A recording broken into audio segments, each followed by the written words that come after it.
Hello, hello. Happy magical Monday, everyone. Welcome. I am Meredith. I'm here with our message for the 12th of February, 2024. Bonfire on the table again. We have the sun in Aquarius. The moon is in Pisces, so it's shifting signs into Aries in about an hour and a half. All right. What's on offer to us in the energy atmosphere today? Our first card, Seven of Pentacles. This card had to grow on me in tarot, and I'm so glad it did. Anyway, sevens, as you know, all about heaven touching earth within us. And the Seven of Pentacles is a card about bounty and abundance and evolution. I feel like it's an evolutionary card because it's all about what is becoming in the now. So this card reminds us to stay in our focused intention for everything that we are developing, everything that we are growing right now. So the question I get when I see this card is, where are you investing your energy? And I caught myself over the weekend contemplating something that I could do nothing about. So there's a waste of my energy. So if you look at all sides of a situation, can you make a contribution? Can you participate? How much love, light, joy, bliss, happiness can you energetically contribute to a situation? Or to check yourself and recognize when and where your investment will blossom. And if that's not something that you actually have any influence with, step back, let go, and let the universe do whatever it's going to do. So that's part of the message that I'm feeling with this seven. So if you want to make heaven touch earth, especially in the suit of coins, use your energy wisely. Put it where it can do some good. Thinking is great. Dreaming is way better. Loving is the very best way to go. And that's where we can focus our attention. Let's see what's next. That's where we can actually do something, right? And sometimes that looks and feels like nothing. So we tend to turn it over and over and over. And before long, we're not putting our energy where it's of the best benefit. So check that out for yourself. Next set, two cards. First is Strength. Nice. Hello, Leo. And Magician. Whoa, what a great combination there. So I invite you all, I encourage you all, if you're here on the channel, you like tarot, at the very least you like tarot, you like the messages, investigate some of the cards, crack a book, search them online and learn some things about the cards and how meaningful their messages can be for you. One of the greatest messages about the Strength card is that it is a card of inspiration. It's an 8 in tarot, so it's all about momentum. And it's vulnerability and courage that drive the energy of this card. That's the momentum behind the Strength card. And one of the things that's written about this card is getting to the heart of a matter. And it's also about inspiration. So when we have an inspired idea or thought, something that ignites our fire and our passion, right? This is motivation for us to take action. It's in that fire and it's in that passion, right? See, this is where we want to channel our energy, not into something that's wasting our energy.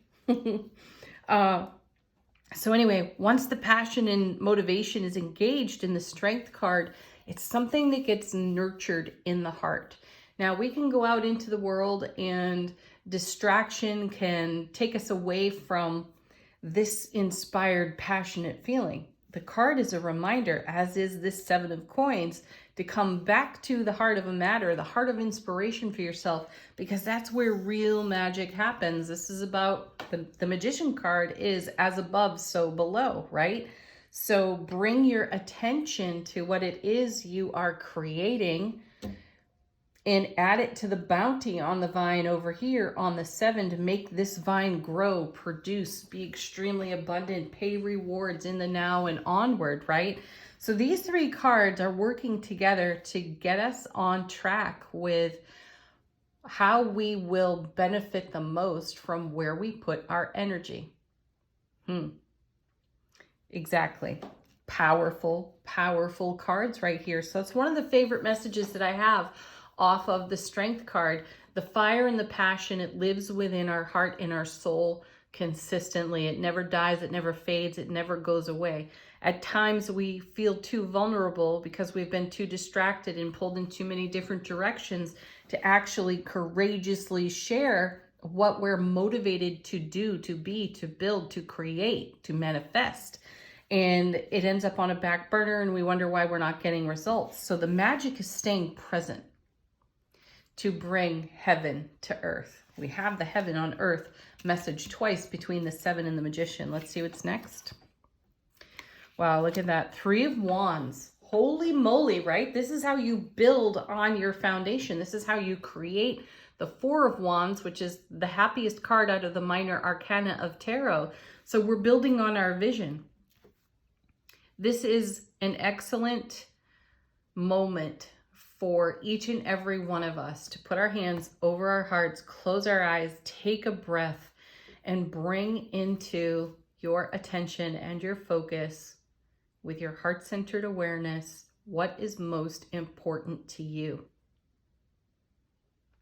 And if some of you are coming up without an answer at the moment, pick you. Pick yourself. Love yourself. Take the moment to focus on you. Give yourself an I love you. And see what kind of magic you make out of that today, right? So build on your dream and your vision. Build on your 4 of Wands, because that's construction that never really stops. So yes, we reach periods, experiences of fulfillment along the way. And then we have more inspiration, desire, magic, and love to grow beyond that, to make more of what we are already blessed to have created. Next card. 9 of Swords. Perfect, perfect card. I know everyone groans and eye rolls when they see the 9 of Swords and they're like, nah, I don't worry. What are you talking about? Because this is the anxiety and worry card. This is the one where we're awake in the middle of the night and we're kind of PO'd about something, so we can't leave it alone. And this is what I caught myself with the other day. I caught myself doing this 9 of Swords action. I was overthinking something, and it's minor, it's small, but it was pulling my attention away from what actually is and where I can be powerful in my journey. So any 9 of Swords, worry, anxiety, fear, misalignment, unqualified, misqualified energies, give them some validation. I see you, I hear you, and I recognize whatever you are, you need more love, not less. And this over here on the 9 of Swords is what less love looks like. Yeah, it keeps us awake at night, turning things over that are useless, that are not really an investment, things that we cannot have a hand in at the moment. Turn it over to the divine. Let it be blessed. Validate it. Say thank you for showing up, because you're showing me where I need more what? Strength. So I can do what? Make magic. Yeah. All right, let's take a look at what's on the bottom of the deck. What are we not totally aware of right now? What's not obvious to us? 3 of Cups. Collaboration, happiness, celebration. These are the energies that foster more inspiration. So this is a card too about friendship and community. So whenever I see the 3 of Cups, I think of my 3 most favorite people that I will collaborate. These are the folks that I will share my inner heart with, right? Talk about your besties. They're right there on this card. And also this is a double showing of the Strength card, because the characters on this card are the ladies from Strength, Justice, and Temperance. So we've got Strength showing up twice. Have the strength to overcome anything that your ego brain is over focusing on. Bring the love to that energy so you can settle it out and move deeper into bliss and inspiration here to make the magic that you're dreaming awake on this vine and in this Three of Wands to build your Four of Wands foundation. And then the World.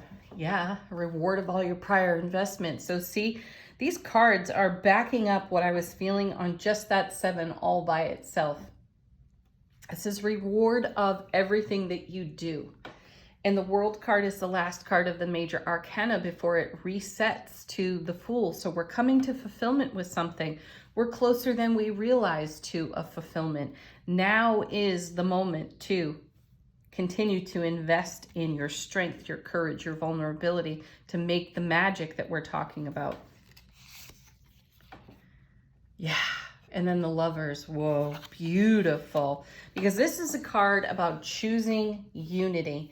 This is harmony within divine feminine, divine masculine. Take it further out from there, though try not to pigeonhole it into just romantic relationship. A lot of people do that when they see the Lovers card. In order for there to be connection, communication, and union anywhere beyond ourselves, we have to have it within our self-relationship first. You have to have it to be able to give it. And the only place it's going to come from is you, your connection to your heart and soul. So start there, give to yourself from there, because that creates an upwelling of energy that reminds me very much of the Ace of Cups, where we live from the overflow of love, bliss, joy, and happiness. You are the creator of that. And it's in that kind of energy that you create the magic we're witnessing here on the table. It's not over here. This is great contrast in the Nine of Swords. Doesn't that look like the opposite of the Lovers? Here we are unified and embraced within self-relationship. Here we are allowing our ego to run the show. Which looks better?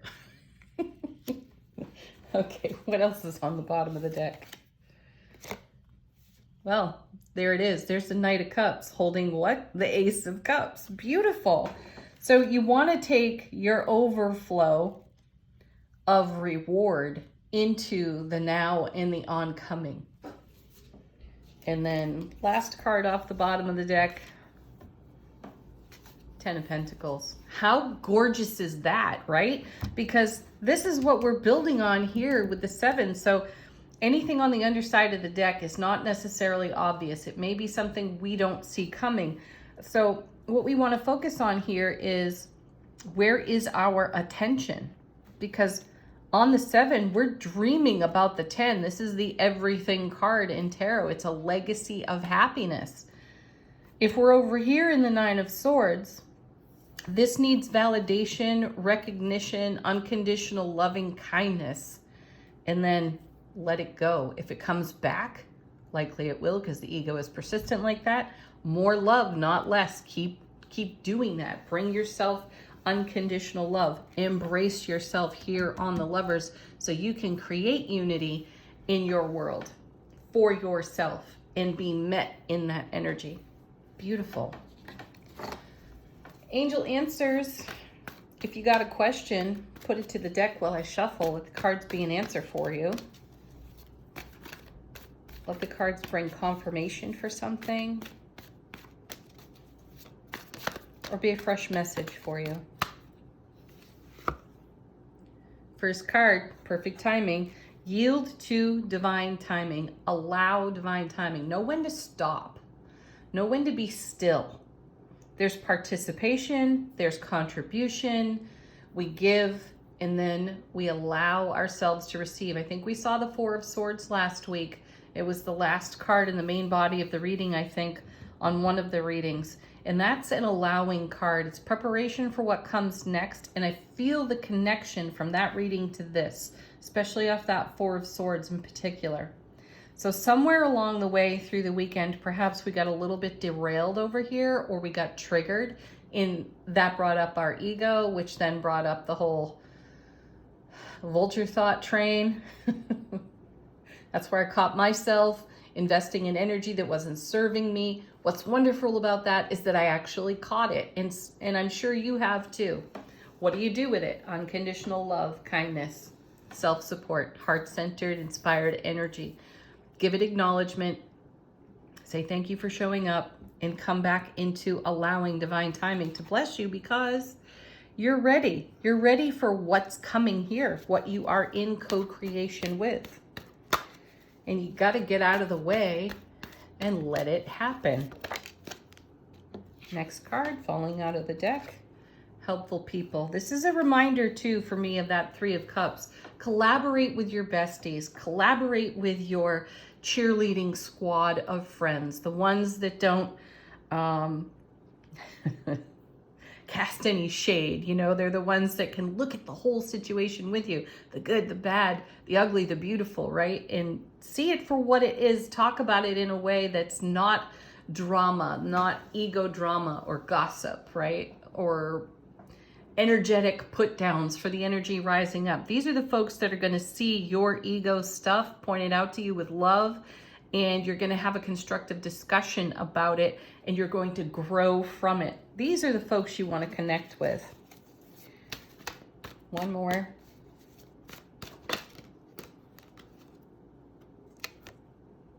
Opportunity. Because every time you do something like that, every time you pull your Nine of Swords out of your own shade and you bring it into the light, you create greater opportunity for personal soulful growth. Go for it. Aw, bottom of the deck, forgiveness. Ho'oponopono, that stuff. For sure. All right, final word on the reading today.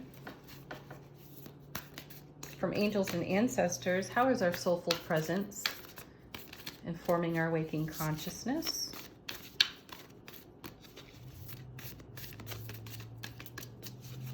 We have the Knight. Be brave, be honest with yourself. Tell yourself the truth off that Nine of Swords, and give yourself the love you deserve. Have a beautiful Monday, everyone. Peace, love, laughter, happiness, joy. Woo! Namaste.